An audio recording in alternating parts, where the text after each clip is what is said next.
अस्सलामुअलैकुम वरहमतुल्लाहि वबरकातुहू। दोस्तों वास्ते मक्खी जिन्नी पट्ठ आ गई गब्बड़ माशाल्लाह 3.5 तो 4 महीना दी ते तुहानू तफसील नाल चेक करी सा वड्डे पेट दे विच ते दंद भी चेक करने एक तुहानू ये नाल दस दे भी एक कान भी थोड़ा जिहा कट होया मेरा बूढ़ी बकरी है ठीक है शौक तो छेड़वा कट होया है बकाया कोई मसला मसैल कोई नहीं है वड्डे पेट दे बकरी है तुहानू तफसील नाल भी चेक करा देने ए मेरा चेक कर सकदे छग्गी बकरी है ए मेरा नकोड़ा चेक कर सकते ने ए कन्ना दी लैन थे माशाल्लाह तुहानू तफसील नाल चेक करा देने मोटी दादी बकरी है कोई लिस्सी कमजोर नहीं ए कान भी एक चेक कर सकते ने दूसरे नंबर एक कट्टो है थोड़ा जिहा ठीक है एदा कोई मसला मसैल नहीं कोई इशू नहीं ये शौक तो छेड़वा कट्टो है मेरा ये तो नाल चेक करा देने तफसील नाल बकरी भी वड्डे पेट दे विच ते रेट इंशाल्लाह इंतहाई मुनासिब है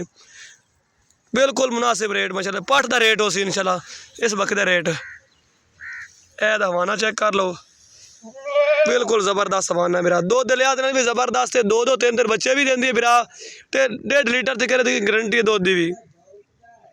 क्या तुम टुरा फिरा तो मुकम्मल तसल्ली भी करा जाती है छोड़ दे छड़ दे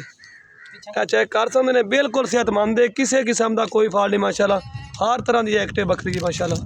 बिल्कुल एक्टिव ओके अस्सलाम वालेकुम वरहमतुल्लाहि वबरकातुहू।